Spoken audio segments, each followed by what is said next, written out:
Tetapi yang nggak masuk akal justru dalam Islam nggak masuk akal. Masa Tuhan berfirman kepada seorang Muhammad keturunan kaum Quraisy penyembah berhala? Kan nggak masuk akal. Aku tidak berkata-kata dari diriku sendiri. Firman yang kau dengarkan bukan dari diriku, tapi dari Bapa yang mengutus aku. Yesus loh itu yang ngomong.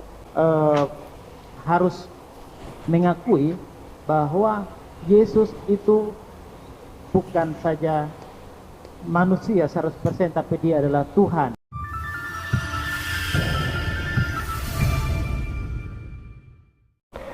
Assalamualaikum warahmatullahi wabarakatuh. Alhamdulillah rabbil alamin. Berjumpa lagi di channel saya Arham Nagae. Seperti biasanya, di sini kita akan mendengarkan debat seru antar Islam dengan Kristen. Oke, tidak usah berlama-lama, kita langsung aja mendengarkan debat Islam dengan Kristen. Bagaimana keseruannya? Langsung aja kita saksikan. Selamat menyaksikan. Dasar pijakannya untuk Anda mengimani buku ini sebagai firman Tuhan itu ya iman. Diimani aja. Jadi apapun yang tertulis sebelum Anda lahir di dunia, sebelum Anda lihat buku terjemahan Anda itu, apapun di dalamnya Anda imani. Tapi secara logika, bagaimana bisa Anda menancapkan iman Anda kepada sebuah buku yang tidak memiliki legalitas dari Sang Firman, yang katanya Yesus? Sedangkan kalau Anda membaca kitab saudara, yang dipanggil kemudian oleh Yesus itu adalah Filipus. Anda coba lihat di dalam catatan Yohanes 1 nomor 43. Lalu Yesus bertemu dengan Filipus. Lalu Yesus memanggil Filipus. Filipus, ikutlah aku. Ada legalitas Yesus kepada Filipus. Hal yang sama saya minta kepada Lukas mana? Kepada Markus mana? Kepada Yohanes penulis kitab saudara mana? Kepada Paulus mana? Sementara Paulus menuliskan 4 kitab, Yesus tidak pernah memanggilnya. Tertulis di mana itu? Paulus ikutlah denganku. Oh ada bang, di Kisah Para Rasul 9 loh. Itu kan catatan Lukas, sementara Yesus tidak pernah memanggil Lukas. Filipus, ikutlah denganku. Nah ini legalitas namanya. Berarti Yesus memberikan kewenangan kepada Filipus untuk ikut dengan dirinya. Sehingga yang tahu tentang Yesus, ya Filipus. Mari kita buktikan. Di dalam Kisah Para Rasul catatan Lukas, di situ Lukas mengatakan Filipus memberitakan Injil Yesus. Ayo. Berarti memang Injil Yesus itu ada. Apa Injil Yesus itu? Segala firman yang Yesus terima dari Tuhannya, yang tidak bercampur dengan perkataan Yesus sedikit pun, tetapi murni firman. Kita lebih dulu harus mengakui bahwa memang Yesus memiliki ajaran yang murni dari Allah. Itu dulu. Kalau Anda akui itu, itulah yang kita cari. Aku tidak berkata-kata dari diriku sendiri. Apa yang aku sampaikan adalah apa yang diperintahkan. Nah, tuh. Berarti memang ada penyampaian Yesus yang tidak berasal dari dirinya, tapi hanya berasal dari Allah, berasal dari Tuhan. Segala firman yang aku terima telah aku sampaikan kepada mereka. Dan segala firman itu tentu tidak ada penambahan dan pengurangan dari Yesus. Inilah yang disebut di dalam Kisah Para Rasul 8, Filipus memberitakan Injil Yesus. Al-Quran pun demikian mengatakan bahwasanya Rasulullah Muhammad SAW itu datang kemudian. Ya ahlal kitabi qad ja'akum rasuluna yubayyinu lakum katsiran mimma kuntum tukhfuna minal kitabi wa ya'funa an katsir. Wahai ahli kitab, sungguh nabi kami datang kepadamu menjelaskan kepadamu banyak hal dari kitab yang kamu sembunyikan. Nah ini yang saya cari, yang disembunyikan itu. Segala firman yang Yesus sampaikan itu, yang disampaikan oleh Filipus itu mana? Kalau Filipus memberitakan suatu berita buku, itu baru dibilang 95%. Tapi ini nggak ada. Kisah Para Rasul nggak ada. Tidak ada legitimasi terhadap penulisnya. Jadi kalau dia menulis catatan-catatan boleh. Tapi itu kabar bukan firman. Silakan, Dinda Moto. Sorry. Lanjut. Ya, saya langsung tanggapi ya, bis. Oh, masih Satu ada, menit masih mungkin ada bisa. 1 menit, Bu Ronda. Iya. Ah, Oh, siapa? Ahimoto, silakan. Sorry. Sebentar, Bang Martinez. Masih waktunya ke Muslim. Bang Ahimoto mau Ini ya, kalau kita memakai legitimasi seperti itu berarti kita membuat parameter ukuran kita sendiri, apa yang menjadi keimanan kita, yang terjadi ke kita, untuk menerapkan ke orang lain. Jadi kalau dalam kekristenan kan dari Yahudi juga. Kan Allah juga berkata bahwa dia menaruh rohku kepada setiap orang. Taurat dan roh, dia udah menaruh.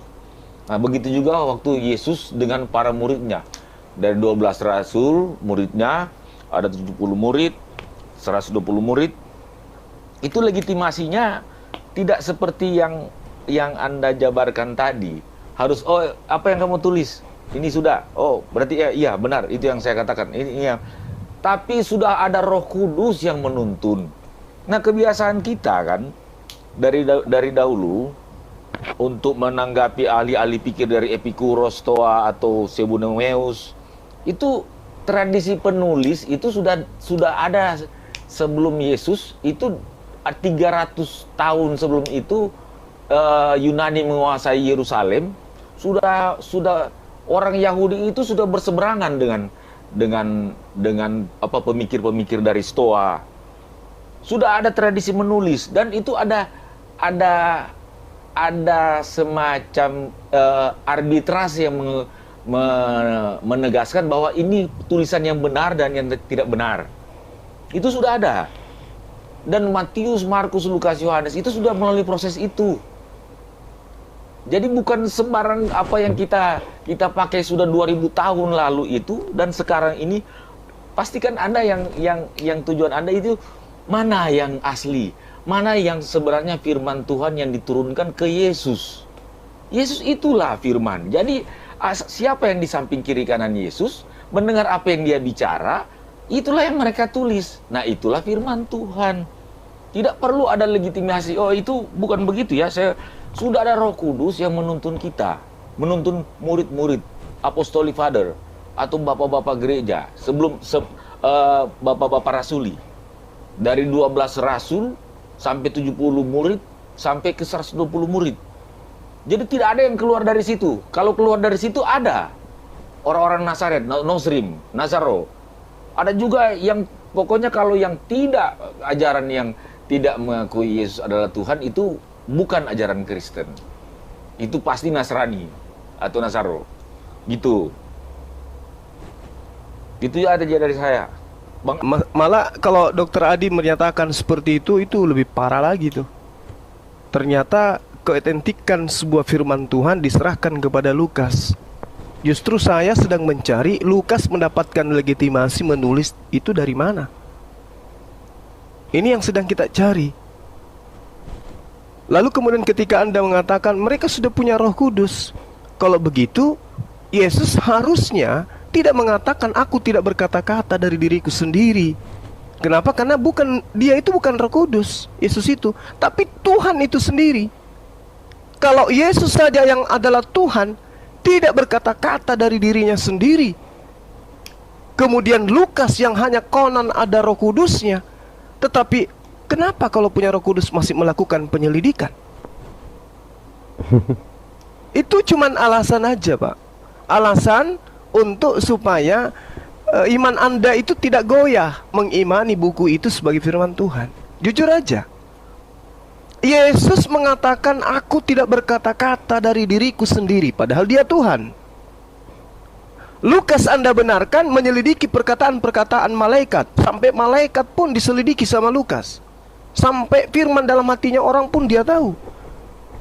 Nah, inilah yang Yesus minta kepada pengikutnya yang asli agar waspada kepada pengajar-pengajar palsu.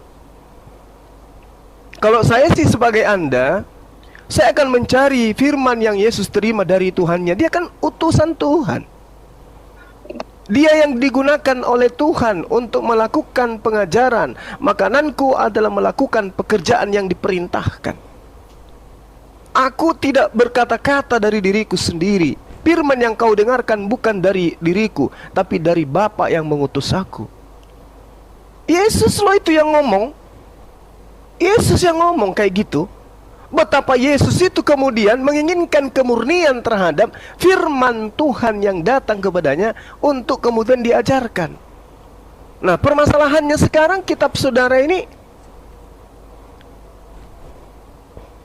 diselidiki, diceritakan, malah dikatakan kalau semuanya dituliskan maka tidak muat katanya. Loh, kalau firman Tuhan tidak ada penjelasan kayak begitu, nggak ada. Semua yang Yesus sampaikan kudu wajib dituliskan atau dihafalkan. Wajib. Kenapa? Karena firman Tuhan. Atau jangan-jangan memang Yesus datang kepada bangsa Tegar Tengko, yang jangankan kemudian dirinya, jangankan tulisannya, jangankan firman yang keluar dari mulutnya, dirinya aja ditolak. Jadi bagaimana mungkin Yesus mengajarkan sebuah firman kalau dirinya aja ditolak? Siapa yang mau mendengarkan? Oh, yang mendengarkan murid-muridnya. Oke. Yang menghafalkan muridnya. Oke. Yang menuliskan muridnya. Oke. Tetapi apakah mereka ini, murid-murid Yesus ini panjang umur? Atau ada serigala buas yang membasmi dirinya, yang menganiaya dirinya, yang memenjarakan dirinya? Itu yang perlu dipahami. Atau murid-murid Yesus itu melenggang tanpa gangguan. Tidak ada orang yang nyamar-nyamar menganiaya mereka sampai ajarannya sampai ke generasi berikutnya. Atau orang Farisi yang kemudian mengobrak-abrik ajaran Tuhan, lalu kemudian menjajakan ke Romawi dan Yunani, dan Anda aminkan dan imani hari ini. Jangan-jangan. Oke, Gurunda, terima kasih. Oke, makasih. Terima kasih. Silakan Pak Martinez atau Mr. Cakil, Kristen. Halo. Iya, Kristen saya. Kristen ya. Saya akan menanggapi silakan. sedikit mengenai Zuma. Oke, 3 menit ya. Ini 6 menit kalian berbagi ya. 6 menit sebenarnya, tapi silakan 3 menit. Siapa? Jadi di sini Bang Suma berdebat melawan orang Kristen, dan debater Kristennya itu ada 4 orang ya kalau tidak salah. Ayo. Oke. Apa yang dikatakan Zuma mengenai Cakil, ayo. Halo? Silakan Cakil. Cakil. Ya, Silakan. kalau Zuma tadi mengatakan bahwa hati-hati terhadap pengajar-pengajar palsu, saya setuju. Dan mengenai Lukas, Paulus dan lain-lain itu ada kaitan sejarahnya, dan rasul-rasul lain itu pun tidak menolak. Tetapi yang nggak masuk akal justru dalam Islam nggak masuk akal. Masa Tuhan berfirman kepada seorang Muhammad keturunan kaum Quraisy penyembah berhala? Kan nggak masuk akal. Salah satu yang dikisahkan dalam Islam itu adalah surat Al-Alaq, di mana Muhammad pada suatu hari ada dalam gua Hiro, dan datanglah Jibril mengatakan Iqra, artinya bacalah. Muhammad menjawab, anak Umi, saya tidak bisa membaca. Lalu didekap Muhammad sampai lemas. Terus Jibril berkata lagi, Iqra, anak Umi, aku tidak bisa membaca. Didekap lagi sampai lemas. Hal itu terjadi sampai 3 kali. Kalau ini malaikat beneran, masa sampai dekap-dekapan? Kalau ini malaikat beneran, masa nggak tahu Muhammad tidak bisa membaca? Ini yang berfirman ini, itu Allahnya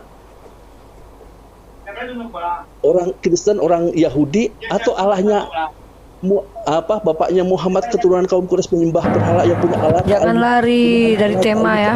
Cakil jangan lari dari tema kitab suci. Tetap standby. Ya, ini kan berbicara kitab suci ini.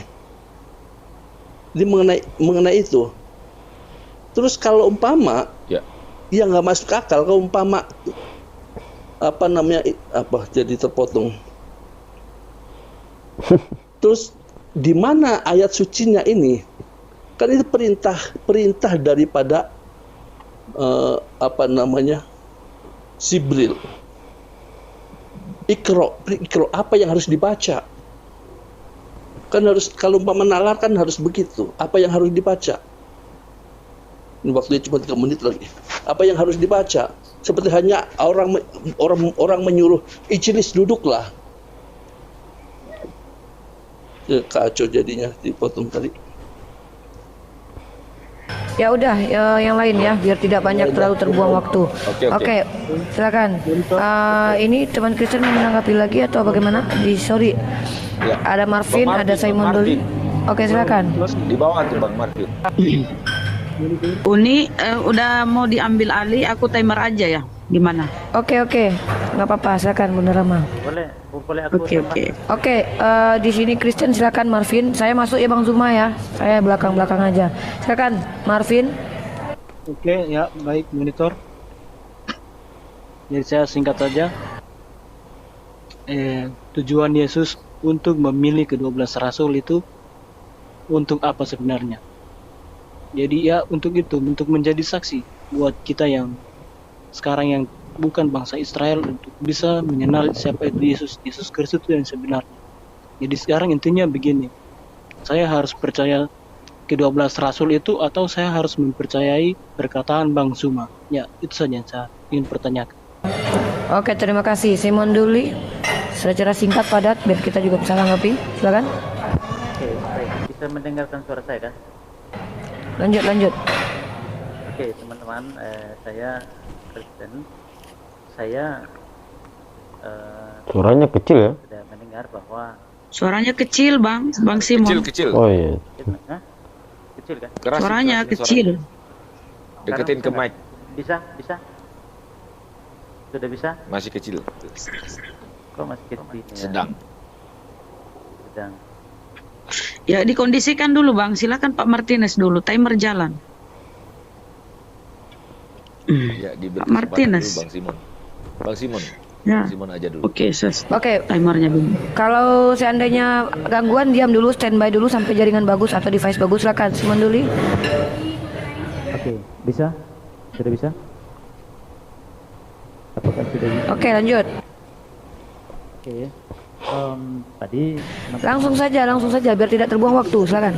ya, Umpama daripada waktunya terbuang, intinya begini. Kalau ada kesalahan dalam M Cakil, saudara Anda tadi mau bicara, jangan dipotong. Silakan Simon Duli. Terbuang maksud saya itu.